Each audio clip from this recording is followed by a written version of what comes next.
Hi everyone, welcome to Ask a Property Manager episode 66. Today is April 14th, 2021.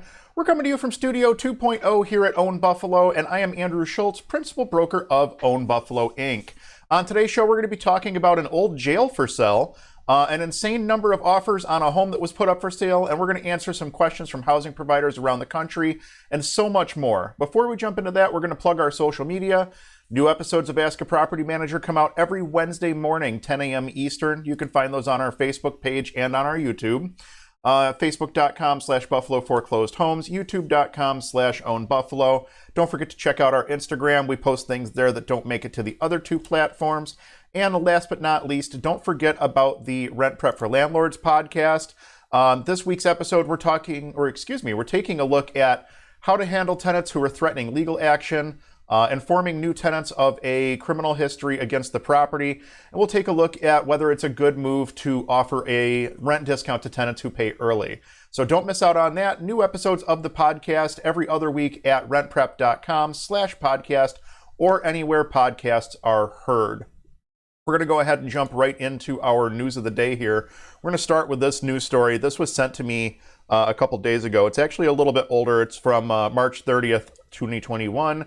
76 all-cash offers on one home. The housing madness shows no signs of slowing. This coming to us from CNN Business. Helen Coleman had never received so many offers on a house in her 15 years of selling real estate. She listed a fixer-upper in suburban Washington, D.C. for $275,000 on a Thursday. By Sunday evening, she had 88 offers. 88 offers. The offers just kept coming, she said. I felt like Lucy with the chocolates. I'm thinking this is just out of control. Of those 88 offers, 76 were all cash, said Coleman, who works with Remax Realty Center. There wasn't even enough time for all the bidders to visit the property. She said 15 of the offers were sight unseen. The 4-bedroom, 1,800 square foot home sold for $460,000, nearly a 70% increase from the asking price. Don't forget the asking price was $275,000. She said the winning bid was not the highest offer, but it was all cash with no contingencies, and it had paperwork in place. The buyer, she said, is an investor who is likely to renovate and sell at an even higher price.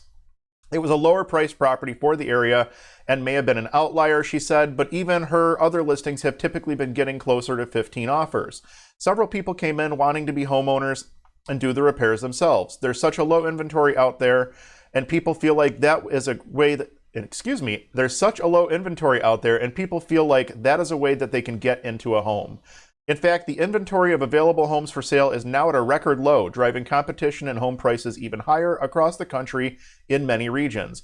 With demand for homes remaining strong, it's hard to imagine when the market might become more affordable, and that has left many buyers wondering whether they should act now or just wait it out.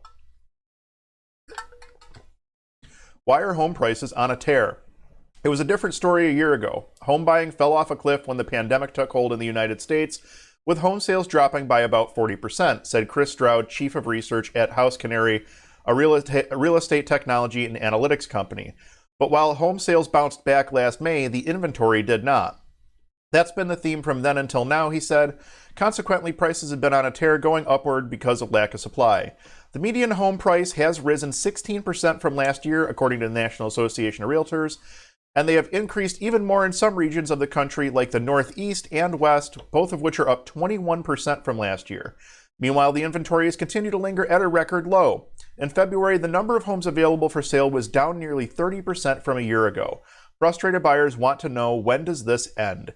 In the second half of the year, we will be seeing higher mortgage rates, and as they tick up, it will cool, said Brad Dillman, chief economist at Cortland, a multifamily real estate development company. Homes will sit on the market longer, markets will accumulate more active listings, home building will continue, and new homes will pile up a bit. Those will continue to moderate price appreciation, but that won't mean homes will become that much more affordable for buyers. Home prices were up 10.4% at the end of 2020 compared with the year before, according to the S&P CoreLogic Case-Shiller U.S. National Home Price NSA Index. With cities like Phoenix, Seattle, and San Diego seeing the largest price gains. I don't think people are getting a 10.4% increase in their home or savings rate to substantiate those gains, said Dillman. It is competition for a home that is driving the price up. Why are there no homes to buy? Even in a seller's market, many people are avoiding the scrum they would face in finding their next home and are staying put, said Liz Brent, a broker and founder at Go Brent, a real estate firm in Maryland. Millions of homeowners took advantage of low interest rates over the past year to refinance into a lower rate, more affordable payment, or shorter-term loan on their current mortgage. Those homeowners aren't likely to move soon, she said. In addition, another 2.57 million homeowners are in forbearance programs with their lenders, according to Black Knight. Those homeowners may ultimately sell to find a more affordable living situation, but not right now. While home builders are making strides in bringing inventory to the market, home building dropped to a 6-month low last month, according to the Commerce Department. The setback, partially due to severe cold weather in many parts of the country, only exacerbated inventory challenges. People want to think that this is coronavirus related. Brent said, yes, there are people who don't want to sell because of the pandemic, but we're in a housing crisis that has been building for years. And greater competition for fewer homes that sell at even higher prices is moving the goalposts for many would-be buyers who are trying to save, especially first-time buyers. Unfortunately, when you have 5, 10, 15, 25 offers on a house, the only buyers that get homes are the buyers that are extremely financially secure and buyers who are willing to say, I'll pay almost anything, Brent said. Buy now or sit it out. Even as the inventory shrank over the past year, the pool of buyers has grown, said Carlos Siracusa, president of the residential brokerage at WeChart. The inventory will remain tight for a while because there are these buyers coming into the market, urban dwellers, millennials, first-time buyers looking for a bigger space or to live somewhere new, he said. He said he doesn't think it would make sense to wait if you were ready to buy now. Interest rates will go up, but there's no indication that real estate prices will go down. Demand is strong and supply is low. More inventory is expected to become available later this spring, said Danielle Hale, chief economist at Realtor.com. That will at least provide more selection, but not necessarily price relief. More sellers are typically show up at the beginning of May, she said, but there will be more buyers than homes, so if buyers are hoping to sit out and wait for lower prices, they may be disappointed. There is a point at which some of the frenzy on demand will slow down, she said. When people can't qualify for a loan for the home they would like to live in, or when renting makes more sense, they may drop out of the search and the pace of price growth will slow down. But prices will stay steady or continue to rise because there will still be more buyers than sellers and interest rates will rise, she said. The rising rates could eventually lead to lower prices in the long term. Buyers who hesitate could miss out on the benefits of historically low rates in the short term. If you find a house you like and you can afford it, that house is not going to be around for long, said Melissa Cohn, an executive mortgage banker with William Ravis Mortgage. If you're comfortable, you can buy it. You should proceed. Interest rates will go up. That is a certainty. Said that typically when rates go up, home prices go down, or at least stop rising so quickly, but not immediately and not everywhere. The housing market will ultimately cool, she said, but that doesn't mean prices will drop by 20%. So this is kind of an interesting article. There's several things that I highlighted in here, things that I found important in the article. First of all, I just think it's crazy. 88 offers, 76 of them were cash. You've got people coming in, making offers sight unseen. Totally crazy market. Obviously, this is in Washington, D.C., which is substantially different than Buffalo, New York, but I can tell you that the market here is also crazy. Maybe not 88 offers on a single listing crazy, but we are seeing multiple offers on almost anything that hits the market. If it's in good shape, if it's in a good area, whatever the case may be, the market here is very, very competitive. And I think that this article does a good job of kind of laying out some of the reasons why. One thing that I wanted to point out, while home sales bounced back last May, the inventory did not. We actually had an inventory shortage even prior to COVID here in Western New York, I would say at least. I think that COVID certainly exacerbated it a little bit, but it definitely did not help the situation, that's for sure. It's interesting to see that the inventory has just not come back. And when you're talking about 30% less inventory now than what we had a year ago, that's definitely frustrating if you're a home buyer and trying to get into a home. Something else that I wanted to point out in this why are there no houses to buy section, sellers, if you're going to sell your house, you have to turn around and then buy something to move into. So now you're putting yourself in the situation where you're a buyer in an already crazy market and you have a time crunch because you already have your home sold. So does it make sense if you're in a situation where you don't have to sell? Does it make sense to sell? In a lot of instances, I think it makes sense for those sellers to stay in place. Enjoy the build and equity that they're receiving. maybe take that refinance, get that lower mortgage rate, and stick in their current home if it meets their needs. So kind of an interesting situation here. I did think that this was interesting. The home builders making strides, bringing more inventory to market. The big thing with home building right now is really the cost of building materials is skyrocketed, which is probably putting a little bit of a damper on the home building market. But realistically speaking, I think that home building is going to be one of the main ways that we see an increase in inventory and see our way out of this housing crisis, as they're calling it. Let's jump over to this article. This one is pretty neat. A little bit different than what we typically cover. Old Florida jail with visible and audible paranormal activity for sale. I couldn't pass this article up. We're going to take a look at this article, and then we're actually going to take a look at the real estate listing as well. The decommissioned Gilchrist County Jail operated from 1928 to 1968 and recently hit the market for $139,000. You could buy an entire jail. You could buy an entire jail for less than it cost you to buy this one 1,800 square foot home in DC. So, all right, let's keep going here. If a haunted house is too soft for you, how about a haunted jail?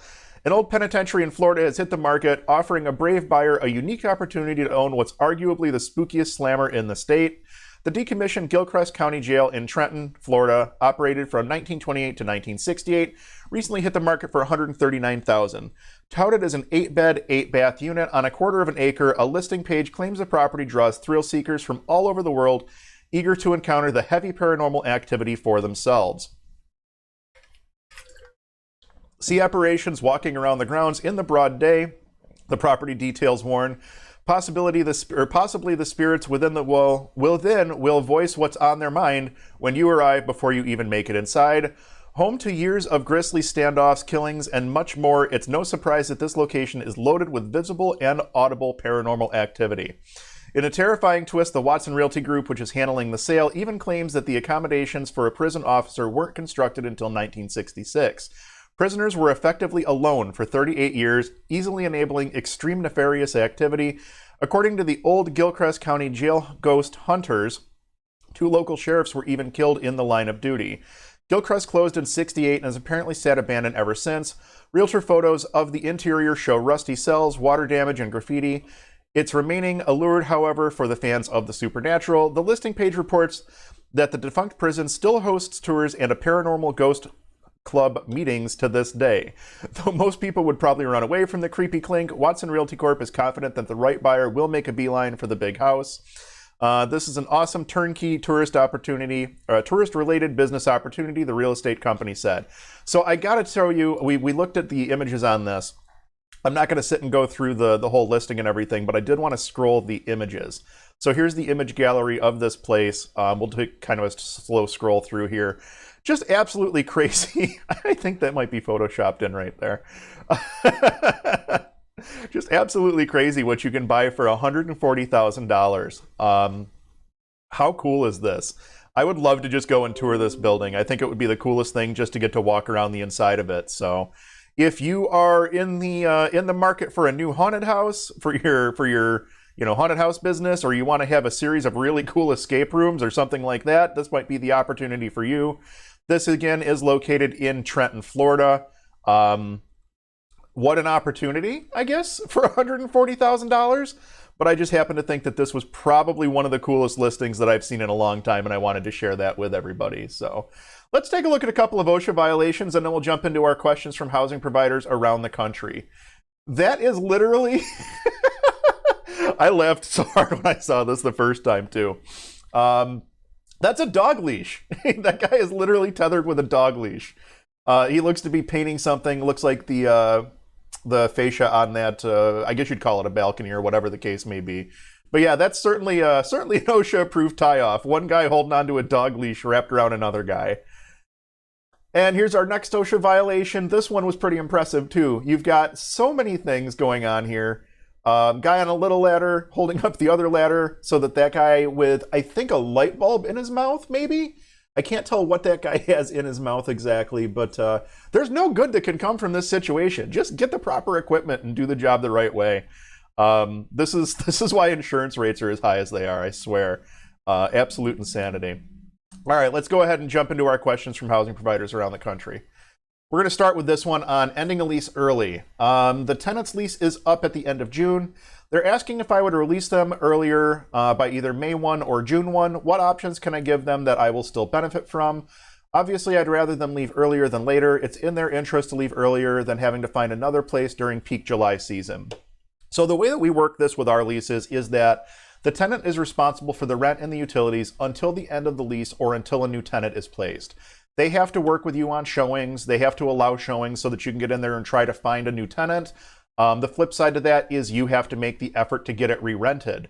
If it's beneficial for both of you to have that place vacant in May or June, maybe just let them out of the lease. But honestly, unless there's some sort of a market-specific condition where that would make sense for you, I would say that probably doesn't make sense to go that route, but I would probably enforce the rent and utilities until such time that a new tenant is placed, or until the end of their lease term, whichever comes first. I don't think that this makes sense to just let them walk away. Again, like I said, unless there's some kind of a market-specific thing, some sort of a reason that it would make sense for you to do that. For instance, you want time to do upgrades before college kids come back and it's a college area rental or something along those lines. That might be a reason that you would consider it. But otherwise, yeah, I don't know as though it necessarily makes a lot of sense to just let somebody walk away from a lease for no reason. I think there's options out there. I think that you could probably put something together that makes sense for everybody involved. It's just about having a conversation with your tenant and coming to a reasonable agreement at that point.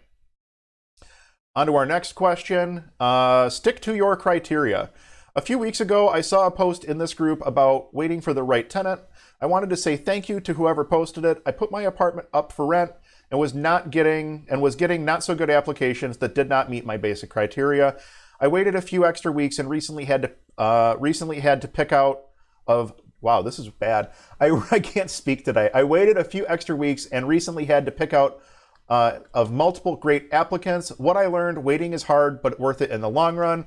So thank you for reminding me of this. Other than me being a mushmouth, this is a super important thing to keep in mind. The right move is always to wait and respect your written criteria. Wait for the right tenant. An eviction is a lot more expensive than a vacancy.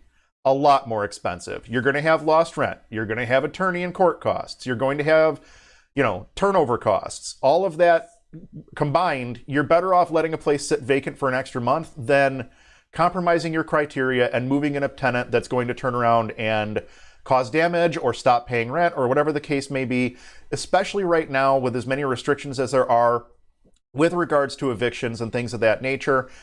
Take the time, screen the tenant, make sure you're putting in a good quality tenant, and if they don't meet your criteria, don't place the tenant. We tell our clients this all the time. I want the right tenant, not just someone who can fog a mirror. I want the right tenant for your property. I don't want to just throw anybody in there because then we're going to be tossing them in 6 months. And that's to no one's benefit. It really isn't. People say all the time, oh, you run a third-party property management company, you want as much turnover as possible, blah, blah, blah. No, I don't, because it creates more work for me to do. Do we make money on turnovers? Of course we do. Do we make money on evictions? Yeah, we typically do, because we have to arrange for the attorneys and stuff like that. But what you don't understand is I would prefer not to have to do that work. Like, I don't want to be screwing around with evictions and turnovers and things like that. I want the property to run smoothly, just like our clients do. So, I think that most third-party management companies operate the same way. We like it when things run smoothly because it looks good for us to our clients. If I'm being completely honest, smooth running properties are much, much easier for us to manage than properties where you have a bad tenant that's not paying rent or causing damages or something like that.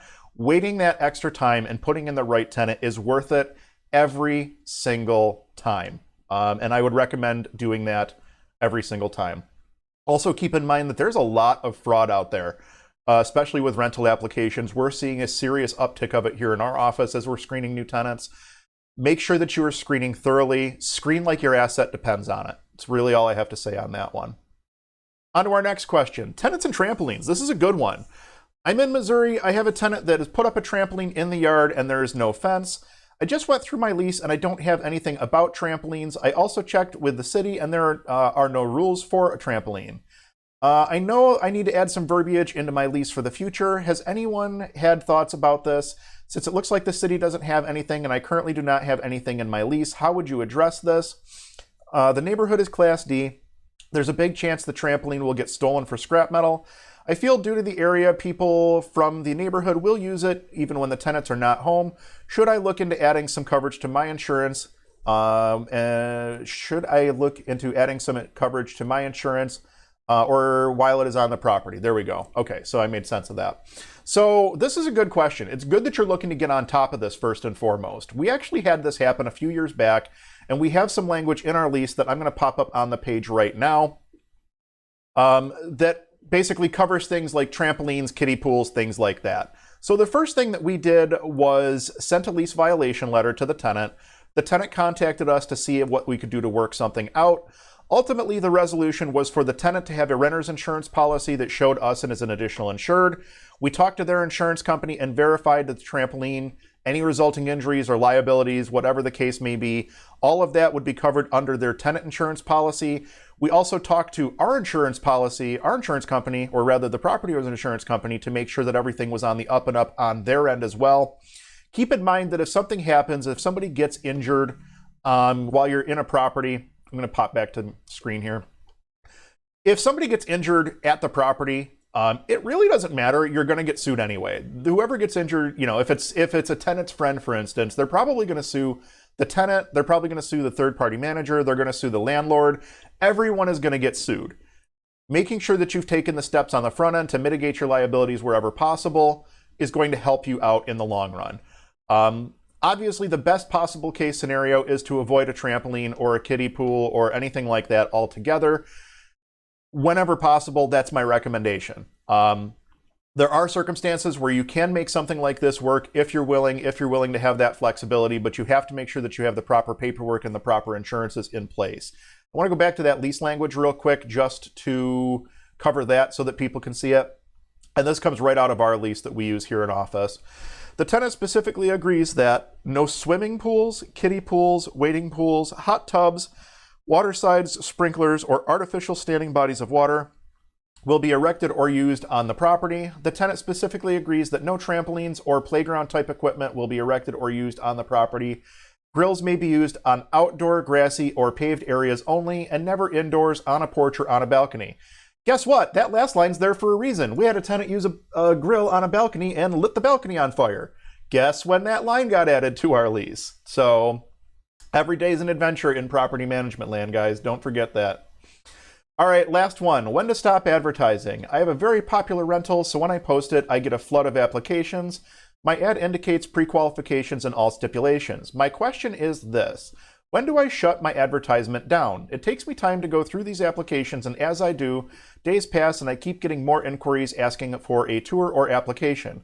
How do you all handle something like this? Yes, a lot are just looky-loos, but some submit a legit application.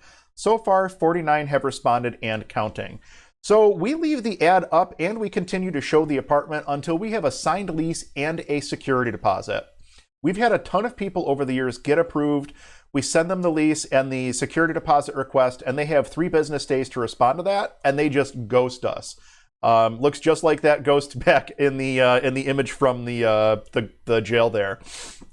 Leave it up until somebody fully secures that thing. And by secures it, I mean they have signed the lease and they have paid their security deposit.